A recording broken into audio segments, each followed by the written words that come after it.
Africa, historically, sub-Saharan Africa has been fundamental to the global prosperity of the advanced countries. Okay?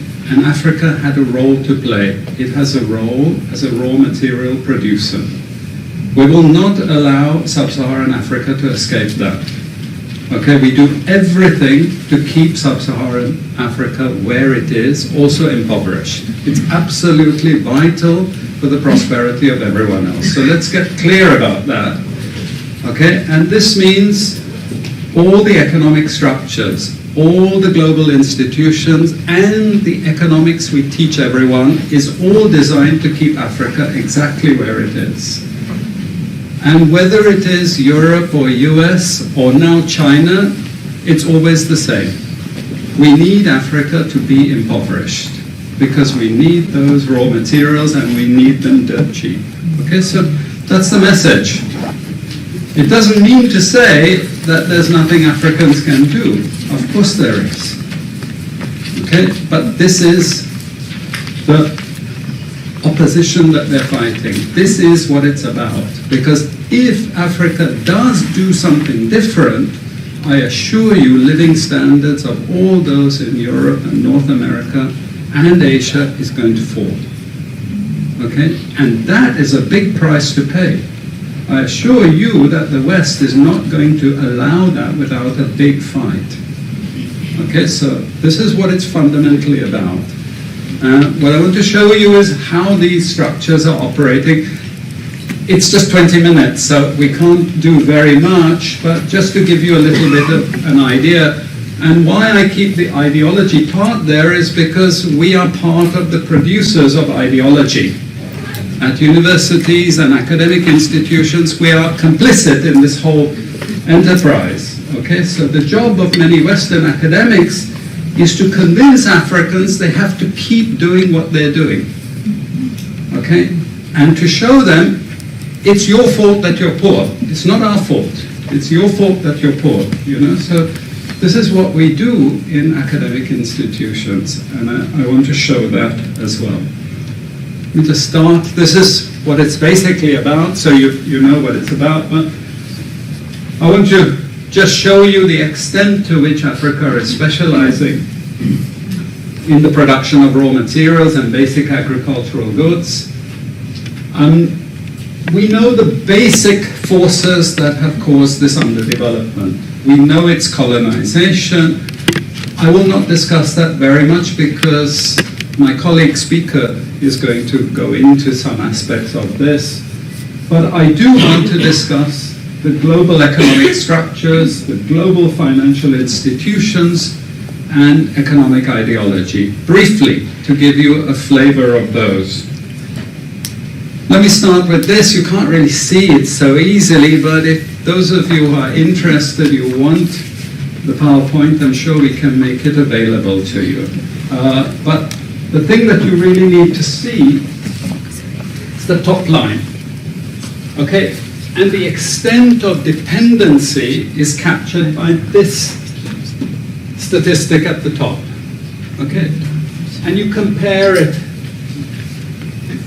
with all other income groups, and what you see is essentially in that one statistic how dependent sub-Saharan Africa is on raw material production. Okay? This is the very heart of what makes sub-Saharan Africa beat. Okay? Here, just to have a look at one very important additional statistic, with all this export coming from sub-Saharan Africa, how much does sub-Saharan Africa account for in terms of global trade value? We know there are vast resources coming from there, but look at the bottom line in terms of global trade value. Look at that. 0.5%, 1975, 0.95% going down to 0.1. To 0.1. Meaning that with all these vast resources being produced, how much are they getting for it? Nothing. Nothing. This is a very significant piece of data. Then I just want to show you what has happened to sub-Saharan Africa, because what we know, and from all studies, no country ever develops without manufacturing. Okay, producing raw materials will not take you anywhere. Producing basic agricultural goods will not take you anywhere. And let's have a look at how much manufacturing activity takes place in sub-Saharan Africa. We can look over the last 15 odd years, 15, 20 years. And we see manufacturing has actually declined as a percentage of the total. This is percentages of total production in sub-Saharan Africa. How much of it is accounted for by manufacturing? So this figure here is 17% of the total. Most of the rest, when we talk of industry, it includes manufacturing, but the bulk of it is mining. Okay? Raw material extraction. This is the bulk of it. And here we see actually raw material extraction has stayed the same. What has caused industry to fall is the fall in manufacturing production.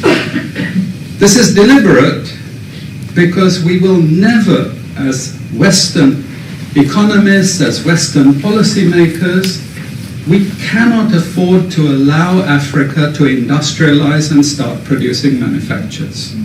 Okay, so we will do everything to stop that. And I'm going to show you how we actually block that. It's obvious in certain ways, but it's less obvious in other ways. Now, we have actually seen periods of rapid growth in sub-Saharan Africa, misleading people, saying, oh, you know, we're now doing much better. And this has happened recently. Recently, I've had students come and tell me, we've done much better now. And you can see growth rates rose quite sharply in recent times. Now are starting to go again down. But if you look historically, the same thing happened earlier. Why?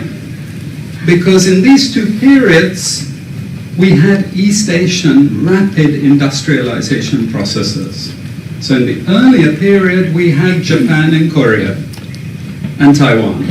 Okay, rapid growth, sucking in raw materials from Africa, driving up the prices, and then sub-Saharan African countries grew. Exporting raw materials, they grew. But after those countries finished industrialization, then sub-Saharan African growth rate again fell.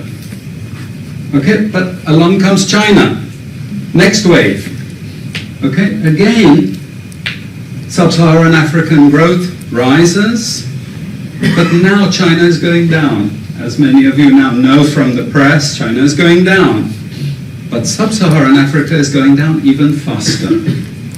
And we're going to go back to where we were again, with very low prices of raw materials, very low growth rates, and again, the sorts of poverty that we saw once before. Because, bottom line, sub-Saharan Africa is condemned to this role, just the supplier of raw materials, not a manufacturer.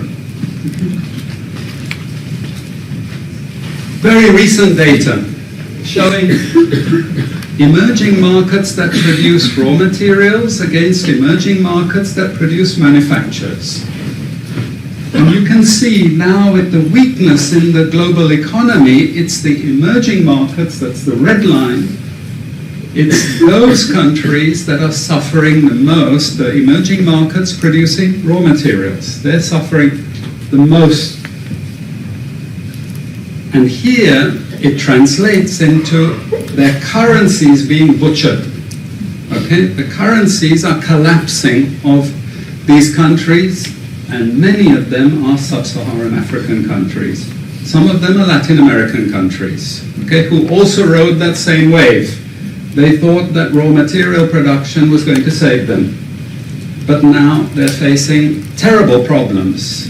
And I'm sorry to say, it's just going to get worse in the next 2 years. It's not going to get any better.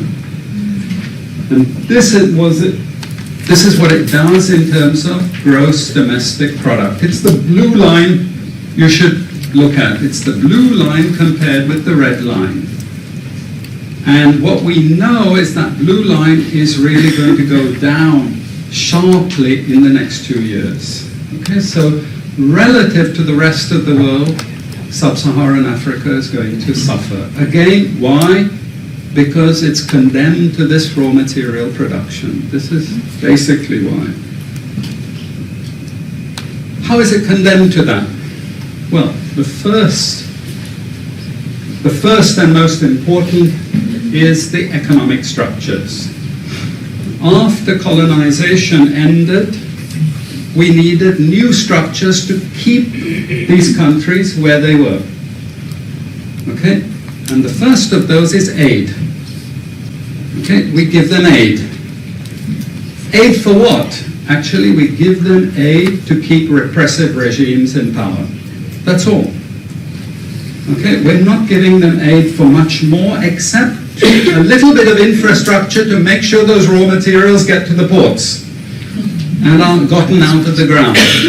But for the most part, we give repressive regimes money and power and guns to keep that system going. This is what it's fundamentally about. All the hypocrisy about transparency and democracy and bullshit like that, it's all bullshit.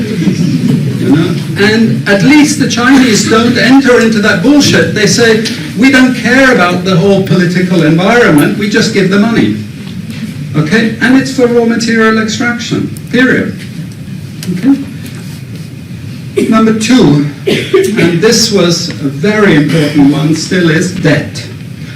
I was telling some of my students today, was it today or yesterday, about Confessions of an Economic Hitman. You remember this?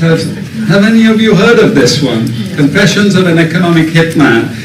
It's a book written by John Perkins, who used to work for a very nebulous, opaque bank. No one had ever heard of this bank, but it was formed in the 1950s by the IMF, the CIA, and the American State Department. And it had only one job: to lend money to developing countries that were raw material producers in order to indebt them. Once you are in my debt, I control you. Okay? And this bank had 4,000 employees, but no one ever heard of this bank, you see? But it would go to country after country offering loans. And if the president did not accept the loan, they were killed. And he gives two examples of presidents who were killed when they did not accept the loan. You see, the lending is also very important to trap the country. It's very important. It's part of that process. I teach in Suriname. And Suriname in recent times had a huge foreign exchange reserve. So big they didn't need to borrow money. And then one of my students who was very high up in government, he said, you know, the IMF is trying to convince us to borrow money from foreigners. Why? I thought, duh, you know, sorry about this, but, you know, this is the game. And in the end, Suriname did borrow this money because the IMF said, if foreigners lend to you, then everyone will think Suriname is such a strong economy that foreigners are interested in lending to you. You understand? Before Lula came to power, you know, the previous president in Brazil, Cardoso, his predecessor, took a gigantic international loan. No necessity for taking the loan. Why? Because once I catch you with the debt strings, I hold you forever. You are my prisoner. Okay, so debt has been this huge spider's web which has trapped sub-Saharan Africa and keeps them held there. Aid, debt. We have a third structure which is again not known by many people, but it's something that was put in place and continues to this very day, with no one discussing it. No one says anything about it. It is monopoly buying structures. This is for all raw materials and basic agricultural goods produced by developing countries. There are only 4 or 5 Western multinationals that buy all those goods.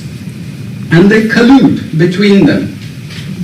So if you take any major product, these Western multinationals, they collude between them.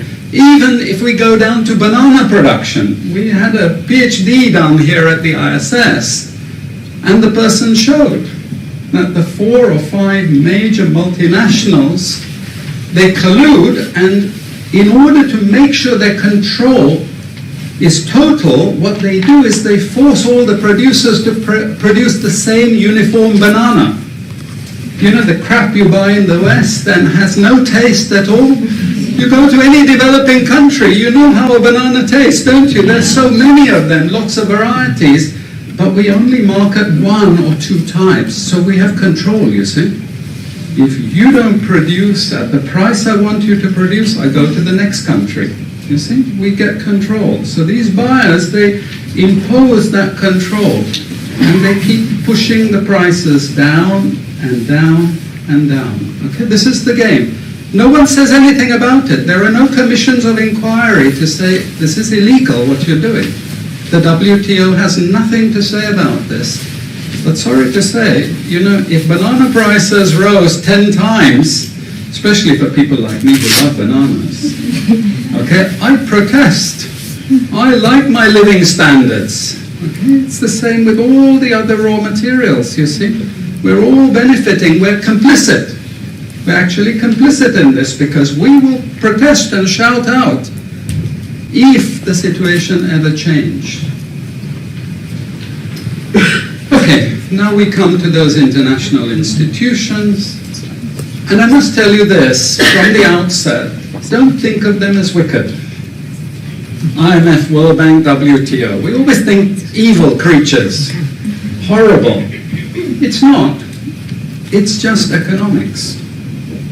It's economic warfare. The rich declare war on the poor. It happens everywhere. It happens in a country. The rich control the government. Of course they do. You really believe you have democracy? Come on. You know, I mean, grow up. This is not about people living in democratic systems. What we have is the rich control. The rich set up these institutions explicitly to control the poor countries. And they don't give them much room for maneuver. Which incidentally, when the IMF starts talking of poverty alleviation, you should also understand that there's another game there also starting to play, which I'm going to come back to later. But what do these institutions do? What does the IMF do? What is structural adjustment about? It's about making sure countries keep producing what we want them to produce. We make sure they have recurrent balance of payments problems. You notice these countries never get out of balance of payments problems. You notice that?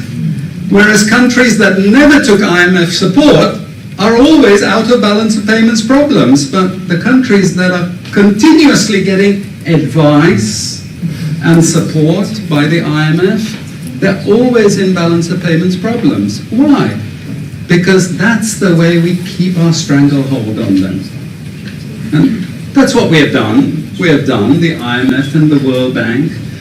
And they've also done something very, very important. And that is they have destroyed the self-sufficiency of these countries. Colonization started it. Okay? One of the most important things is we destroy food self-sufficiency. Okay? And the World Bank continued it. They forced most countries to eliminate all food subsidies and food support. Okay? Because once you don't produce your own food, I increase my control over you. How do we know this? Well, very funny thing happened some years ago. Not so funny, actually. It involved starvation of a large number of people in Malawi. Okay? Many of you could remember this because it was really tragic. But the Malawian finance minister, who was under terrible threat at the time, suddenly broke ranks and he said, well, you know why we had this famine? Because one of the conditions of the loan given by the World Bank was we destroyed all our grain surplus stocks. Why? Because remember, we want you dependent.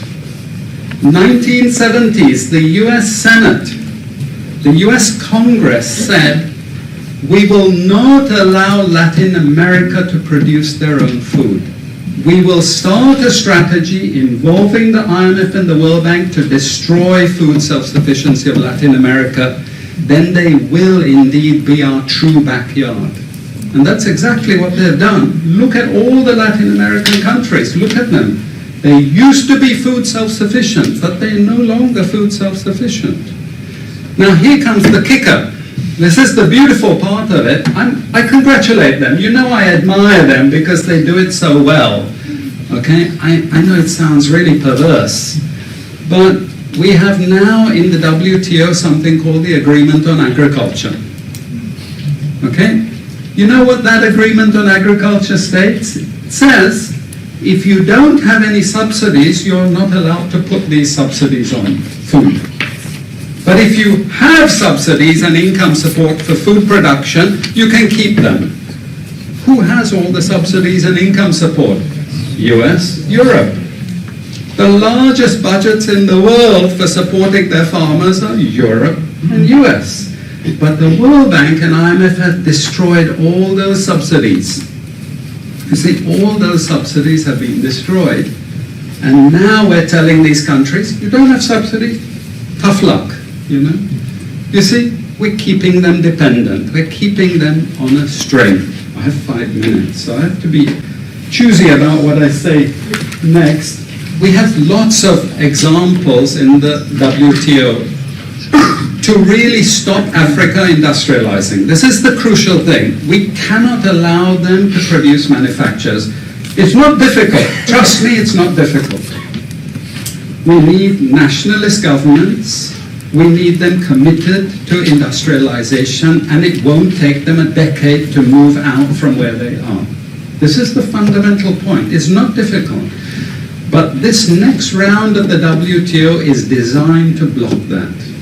If we had time, I would go through all the different things that they're trying to put into place to block anyone else getting on top of the ladder. You've read this book of Hajun Chang, Kicking Away the Ladder. You see, when we become rich, we make sure the others can't climb up the ladder and join us. Okay? And this is what this next Doha round is about.